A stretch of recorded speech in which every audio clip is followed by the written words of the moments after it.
लोकसभा चुनाव 2024 के लिए अब तक 4 चरणों में 378 सीटों पर वोटिंग पूरी हो चुकी है। यानी कि देखा जाए तो अब तक 70% से भी अधिक सीटों के लिए मतदान हो चुका है। इतनी सीटों पर मतदान होने के बाद अब स्थिति बिल्कुल साफ हो चुकी है कि देश में इस बार किस पार्टी की सरकार बनने जा रही है। लोकसभा चुनाव के इस समय पर जो चरण चल रहे हैं उनमें आखिरी चरण चौथे चरण के लिए 63% वोटिंग हमें देखने को मिली है। यहाँ वोटिंग 2019 के चुनाव में 69% थी और 2014 में भी 69% वोटिंग हुई थी। दोस्तों, चुनाव आयोग की ओर से जो शुरुआती आंकड़े जारी किए गए थे उसके मुताबिक चौथे चरण के लिए 63% मतदान हुआ, लेकिन जो फाइनल आंकड़े जारी किए हैं उसके मुताबिक 67% चौथे चरण के लिए मतदान हो चुका है। चौथे चरण की 96 सीटों के लिए पिछली बार के मुकाबले देखा जाए तो इस बार 2.1% कम वोटिंग हमें देखने को मिली है। अब आप राज्य के हिसाब से देखिए कि किस राज्य में कितने प्रतिशत वोटिंग हुई है। जम्मू कश्मीर में 37%, उत्तर प्रदेश में 58%, बिहार में 56%, मध्य प्रदेश में 69%, महाराष्ट्र में 53%, तेलंगाना में 62%, पश्चिम बंगाल में 76%, ओडिशा में 64%, झारखंड में 64.1% और आंध्र प्रदेश में 68.5% वोटिंग हमको देखने को मिली है। क्षेत्रों के हिसाब से देखा जाए तो चौथे चरण के लिए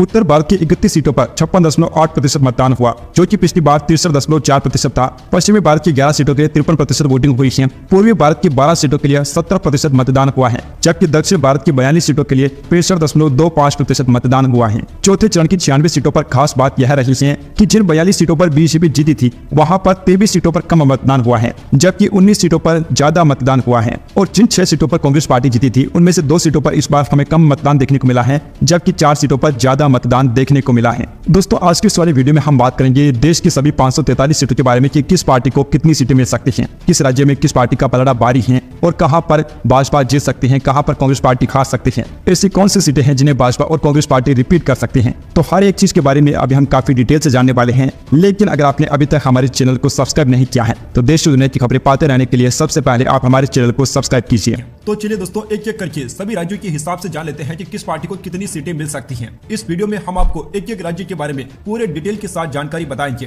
कि कौन से राज्य में कितनी सीटें हैं और कितनी सीटों पर बीजेपी और कितनी सीटों पर इंडिया गठबंधन जीत हासिल कर सकता है। दोस्तों, इस लिस्ट में हम सबसे पहले शुरुआत करेंगे पंजाब के बारे में। पंजाब में लोकसभा की कुल 13 सीटें हैं। यहाँ का जो सर्वे सामने आया है, पंजाब में आम आदमी पार्टी को सबसे ज्यादा 5 सीटों पर जीत मिल सकती है, जबकि कांग्रेस पार्टी को 3 सीटों पर जीत हासिल हो सकती है। बीजेपी के हिस्से में 3 सीट जा सकती है और अन्य को 1 सीट मिल सकती है। शिरोमणि अकाली दल के हिस्से में भी 1 सीट जाने की संभावना जताई जा रही है। हरियाणा को लेकर जो सर्वे हुआ है, हरियाणा में भाजपा का पलड़ा काफी भारी है। हरियाणा की 10 लोकसभा सीटों में से सर्वे के अनुसार बीजेपी को 9 सीटें मिल सकती है, वहीं 1 सीट कांग्रेस पार्टी को मिलने की संभावना है। राजस्थान में बीजेपी का पलड़ा काफी भारी है और राजस्थान को लेकर जो सर्वे हुआ है उसने सभी की नींदें उड़ा दी है। खास तौर पर इंडिया गठबंधन की रातों की नींद हराम कर दी है। राजस्थान के सर्वे के मुताबिक राजस्थान की 25 में से सभी 25 सीटें बीजेपी को मिल सकती है और कांग्रेस या फिर इंडिया गठबंधन के हिस्से में एक भी सीट नहीं जा रही है। देखा जाए तो यहाँ पर बीजेपी बिल्कुल क्लीन स्वीप करते हुए नजर आ रही है। झारखंड की 14 सीटों की अगर बातचीत की जाए तो झारखंड की 14 में से एनडीए को 13 सीटों पर जीत मिलते दिख रही है, जबकि इंडिया गठबंधन को 1 सीट मिल सकती है। अन्य पार्टियों के हिस्से में एक भी सीट नहीं जा रही है। वही दोस्तों, पीएम नरेंद्र मोदी के गढ़ अगर गुजरात की बातचीत की जाए तो गुजरात में भी बीजेपी का पलड़ा काफी भारी है और बीजेपी यहाँ भी क्लीन स्वीप करते हुए दिखाई दे रही है। गुजरात की 26 में से 26 सीटों पर भाजपा जीत रही है, जबकि कांग्रेस पार्टी, आम आदमी पार्टी और अन्य के हिस्से में एक भी सीट नहीं जाने की संभावना है। अब दोस्तों, अगर छत्तीसगढ़ की बातचीत की जाए तो यहाँ पर भी बीजेपी का पलड़ा काफी भारी है। यहाँ की भी 11 में से 11 सीटें बीजेपी को मिल रही है, जबकि अन्य के हिस्से में एक भी सीट नहीं जा रही है। दोस्तों, वीडियो में आगे बढ़ने से पहले अगर आपने अभी तक अपने राज्य का नाम कमेंट करके नहीं बताया है तो हमें अपने राज्य का नाम कमेंट करके बताइए, ताकि आपके राज्य का सर्वे हम आपकी लोकसभा सीट के हिसाब से दिखा पाए। यानी कि अगर आप हमें कमेंट बॉक्स में अपने राज्य का नाम कमेंट करके बताते हैं तो आपके राज्य की हर एक सीट का लोकसभा सर्वे आपको बताया जाएगा। अब वीडियो में आगे बढ़ते हुए बात कर लेते हैं बिहार के बारे में। बिहार में अभी हाल ही में नीतीश कुमार ने बीजेपी का दामन थामा है, जिसके बाद बीजेपी की तस्वीर एक बार फिर से पूरी तरह से बदल चुकी है। जहां कुछ समय पहले जो सर्वे सामने आया था उसमें विपक्षी इंडिया गठबंधन का पलड़ा भारी दिख रहा था, लेकिन अब एनडीए काफी भारी हो चुका है। बिहार की 40 सीटों में से एनडीए को 35 सीटें मिलने की संभावना है, जबकि विपक्षी इंडिया गठबंधन के हिस्से में सिर्फ 5 सीटें जा सकती हैं। अन्य का खाता भी नहीं खुलता नजर आ रहा है। दोस्तों, अगर उत्तराखंड की बातचीत की जाए तो यहाँ की 5 में से 5 ही सीटें भाजपा को मिलने की संभावना है। यहाँ भी बीजेपी बिल्कुल क्लीन स्वीप करते हुए दिखाई दे रही है। अब दोस्तों, चलिए बात कर लेते हैं उत्तर प्रदेश की, देश के सबसे बड़े राज्य की। अब हम बात करेंगे। कहा जाता है कि दिल्ली का रास्ता उत्तर प्रदेश से होकर निकलता है और यह बात बिल्कुल सही भी है। जब से बाबा का बुलडोजर गरजने लगा है, यूपी की तस्वीर बिल्कुल बदल चुकी है। जहां यूपी में काफी कांटे के मुकाबले होते थे, अब यूपी बीजेपी के लिए बिल्कुल एक तरफा बन चुकी है। उत्तर प्रदेश की 80 सीटों को लेकर जो सर्वे सामने आया है उसके मुताबिक उत्तर प्रदेश की 80 में से बीजेपी को 77, जबकि इंडिया गठबंधन को सिर्फ 3 सीटें ही मिल सकती हैं। बीएसपी को 0 और अन्य का भी खाता भी नहीं खुलने की संभावना है। दोस्तों, आपको बताना चाहिए कि अभी कुछ ही दिनों पहले देश के सबसे पसंदीदा मुख्यमंत्री का सर्वे सामने आया था। उस सर्वे में सामने आया कि योगी आदित्यनाथ को इस देश में सबसे ज्यादा मुख्यमंत्री के तौर पर पर पसंद किया जाता है। वैसे दोस्तों आपकी नजर में देश का सबसे पसंदीदा मुख्यमंत्री कौन है? अपनी राय नीचे कमेंट बॉक्स में जरूर बताइए। अब चलिए दोस्तों वीडियो में आगे बढ़ते हुए बात कर लेते हैं हिमाचल प्रदेश की 4 लोकसभा सीटों के बारे में। हिमाचल की 4 सीटों में से बीजेपी को 3 जबकि कांग्रेस गठबंधन को 1 सीट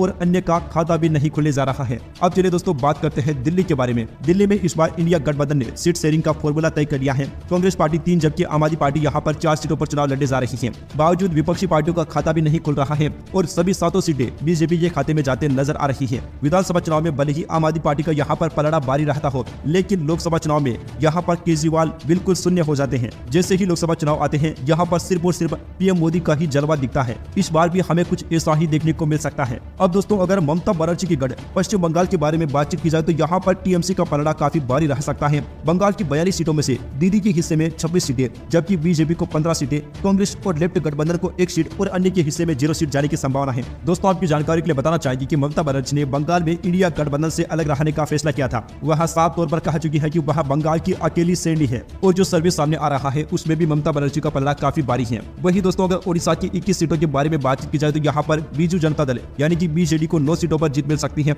जबकि बीजेपी के खाते में यहाँ से 11 सीटें और कांग्रेस पार्टी को सिर्फ 1 सीट पर जीत मिलते दिखाई दे रही है। अब चलिए दोस्तों वीडियो में आगे बढ़ते हुए बात कर लेते हैं असम के बारे में। असम में लोकसभा की कुल 14 सीटें हैं। बीजेपी को यहाँ से 11 सीटों पर जीत मिल सकती है जबकि कांग्रेस गठबंधन को सिर्फ 1 सीट पर, एआईयूडीएफ को भी 1 सीट मिल सकती है और अन्य के खाते में भी 1 सीट जाने की संभावना है। महाराष्ट्र की 48 सीटों की अगर बातचीत की जाए तो महाराष्ट्र में भी भाजपा का पलड़ा काफी भारी हो चुका है। महाराष्ट्र की 48 में से एनडीए गठबंधन को 39 सीटें जबकि महाविकास आघाड़ी गठबंधन को सिर्फ 9 सीटों पर ही जीत मिलने की संभावना है। अन्य का खाता भी नहीं खुल रहा है। दोस्तों आपको बताना चाहिए कि महाराष्ट्र की राजनीति भी पहले बीजेपी के लिए काफी मुश्किल होती थी, लेकिन अब अजित पवार के बीजेपी में शामिल होने और एकनाथ शिंदे के भी बीजेपी के साथ आने से भाजपा का पलड़ा महाराष्ट्र में काफी भारी हो चुका है। इसी बीच दोस्तों एक ऐसा राज्य भी है जहां पर इंडिया गठबंधन को भी राहत मिलते हुए दिखाई दे रही है। तमिलनाडु की 39 सीटों में से बीजेपी को सिर्फ 1 सीट जबकि इंडिया गठबंधन को 36 सीटों पर जीत मिल सकती है। एआईएडीएमके को 2 सीटों पर जबकि अन्य के खाते में 1 भी सीट नहीं जाते हुए दिखाई दे रही है। दोस्तों अभी तक सर्वे में तमिलनाडु ही सिर्फ ऐसा राज्य सामने आया है जहां पर विपक्षी इंडिया गठबंधन को राहत महसूस हो रही है।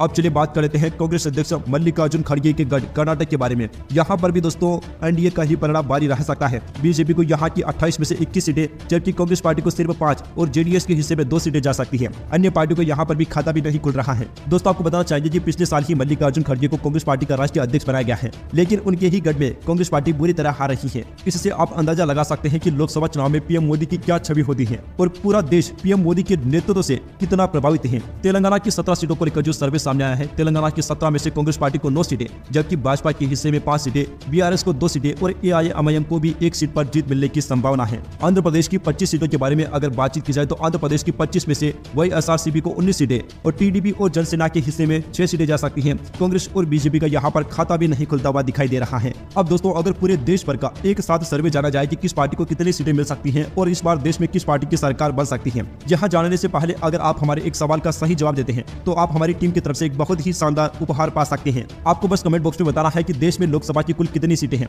अगर आप इसका सही जवाब देते हैं तो हमारी टीम की तरफ से एक आदमी को चुना जाएगा और उससे एक शानदार उपहार उनके घर भेजा जाएगा। तो कमेंट बॉक्स में इसका जवाब देने के साथ ही में अपने राज्य और जिले का नाम भी कमेंट करके जरूर बताइए। आप चलिए दोस्तों आपका टाइम न खराब करते हुए जान लेते हैं कि पूरे देश भर में किस पार्टी को कितनी सीटें मिल सकती हैं। दोस्तों टाइम्स नाउ के सर्वे के मुताबिक लोकसभा की 543 सीटों में से एनडीए को 366 सीटें जबकि विपक्षी इंडिया गठबंधन को 104 सीटें मिल सकती हैं और 73 सीटें अन्य पार्टी के हिस्से में जाने की संभावना है। तो दोस्तों जो सर्वे सामने आया है उसके मुताबिक देश में एक बार फिर से पीएम मोदी के नेतृत्व में एनडीए की सरकार बनने जा रही है और एनडीए एक बार फिर से प्रचंड बहुमत के साथ सत्ता में वापसी करने वाला है और पीएम मोदी ही देश के एक बार फिर से प्रधानमंत्री बनेंगे। लगातार पीएम मोदी तीसरी बार देश के प्रधानमंत्री बनने जा रही है। तो दोस्तों देखा जा सकता है कि इंडिया गठबंधन की सारी कोशिशें फिर से विफल होते हुए दिखाई दे रही है। यानी कि साल 2014, साल 2019 और साल 2024 लगातार पीएम मोदी का जलवा अभी भी बरकरार है। देश के कई राज्य तो ऐसे हैं जहां पर सिर्फ पीएम मोदी का नाम चलता है, यानी कि पीएम मोदी वहां के बेताज बादशाह है। जैसे कि आप गुजरात को देख सकते हैं, 2014, 2019 और 2024 तीनों ही बार यहाँ पर पीएम मोदी ने क्लीन स्वीप किया है।